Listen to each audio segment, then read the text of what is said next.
आज मान्यवर जिला जज कोर्ट रे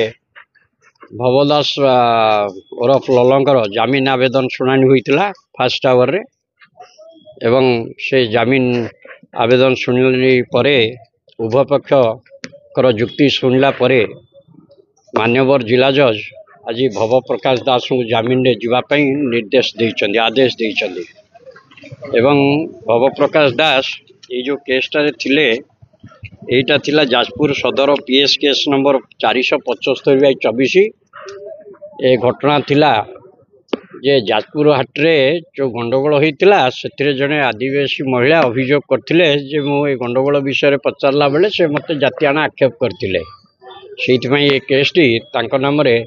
जाजपुर के पीएस केस नंबर 475/24 रूपे दरज होता। से केसर तदंत भार नहीं जेहेतु एटा SC ST PO act case ये तदंत भार जाजपुर एसडीपीओ कैलाश चंद्र सेठी नहीं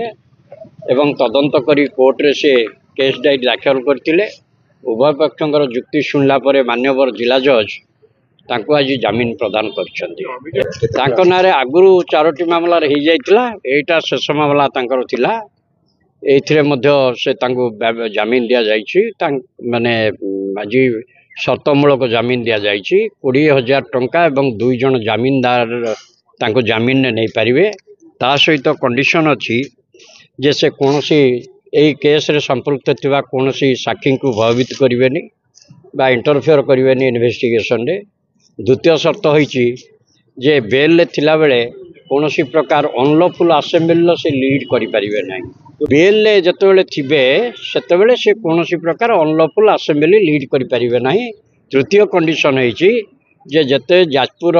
परिश्रम बाहर को बाहरिबे सेतबेले आयोग को जणै कि जिबे से जाजपुर एरिया तांकर जे जतबेले छाड़िबे बा बाहर को जिबे सेतबेले से केसर तदंतकारी अधिकारी को जणै कि बाहर को जिबे। एबे से 5 जन केस रे बेल जेल मुकुली हाँ बेल बॉन्ड से माने फाइल कला परे तांकर बेल बॉन्ड फाइल कला परे तांकर जे आसामी वकील थिबे तांकर जे वकील थिबे से बेल बॉन्ड फाइल कला परे से जेल बाहरिबे।